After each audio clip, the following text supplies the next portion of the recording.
ये कहानी शुरू होती है नताशा से, एक नौजवान लड़की जो एक बदनाम भुताहा हवेली में कदम रखती है। क्यों? अपने माँ बाप को ढूंढने के लिए, जो ठीक इसी हवेली में कहीं खो गए थे। और वहीं उसे एक इंस्पेक्टर की छोड़ी हुई एक पुरानी फाइल मिलती है। कमाल की बात तो ये है कि ये इंस्पेक्टर भी इसी घर की तहकीकात करते करते खुद लापता हो गया था। तो सवाल ये है कि आखिर उस फाइल में ऐसा क्या था। चलिए अब पर्दा उठाते हैं इस हवेली के काले और खौफनाक अतीत से। फाइल के पन्ने पलटते ही एक अजीब सी कहानी सामने आती है। सबसे पहले घर का मालिक विलियम अचानक गायब हो जाता है। कोई सुराग नहीं। पुलिस आती है, तहकीकात होती है, लेकिन कुछ हाथ नहीं लगता। और फिर कई सालों तक सिर्फ खामोशी। लेकिन सालों बाद उस खामोशी को तोड़ती है विलियम की बेटी मारिया। वो अपने बच्चे के साथ घर वापस आती है, शायद ये सोचकर कि अब सब ठीक हो जाएगा। पर उसे क्या पता था कि असली खौफ तो अब शुरू होने वाला था। सोचिए, घर में उसका स्वागत कौन करता है? उसकी अपनी माँ मैरी। लेकिन वो माँ जिसे वो जानती थी वैसी नहीं थी। वो तो बस पागलों की तरह चीख रही थी, घर में किसी कातिल के होने की बात कर रही थी। अब मारिया ने अपनी माँ की बातों को शायद पागलपन समझा और वहीं रुकने का फैसला कर लिया। और यही उसकी सबसे बड़ी गलती थी, क्योंकि उसी रात जब उसकी आंख खुली तो कमरा धुएं से भरा था और उसकी बेटी ईशा बिस्तर से गायब थी।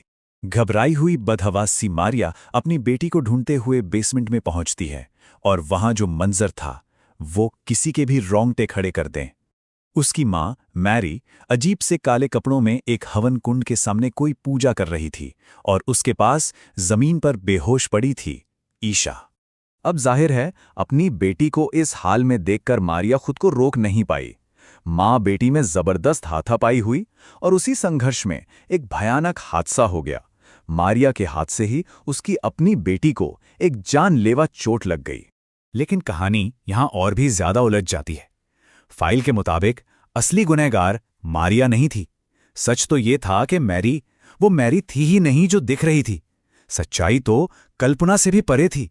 अपनी बेटी की मौत से टूटी हुई मैरिया बदला लेने के लिए अपनी मां पर हमला कर देती है, लेकिन तभी एक ऐसा सच सामने आता है जो उसकी दुनिया हिला देता है। जिस चीज पर उसने हमला किया वो उसकी मां थी ही नहीं, वो तो बस एक पुतला था। और असली मैरी वो तो एक खौफनाक हंसी के साथ ठीक उसके पीछे खड़ी थी। तो आखिर ये हो क्या रहा था? फाइल में इसका भी जिक्र था। दरअसल मैरी के शरीर पर एक बहुत ही पुरानी, एक नरभक्षी आत्मा का कब्जा था। एक ऐसी आत्मा जो उस घर के बनने से भी पहले से उस जमीन पर रहती थी। और फिर वो आत्मा मैरी के शरीर से बोलती है, अपना मकसद साफ साफ बताती है। जाहिर हो जाता है कि मैरी तो बस एक कठपुतली थी जिसे वो आत्मा अपने शिकार लाने के लिए इस्तेमाल कर रही थी।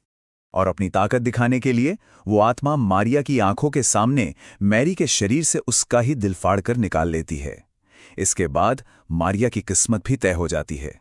उसे कैद कर लिया जाता है अमावस्या की रात एक दर्दनाक मौत के लिए। और बस यहीं पर वो फाइल खत्म हो जाती है।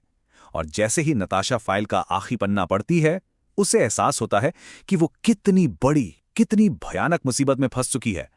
जो कहानी वो अब तक पढ़ रही थी वो अब उसकी अपनी कहानी बनने वाली थी।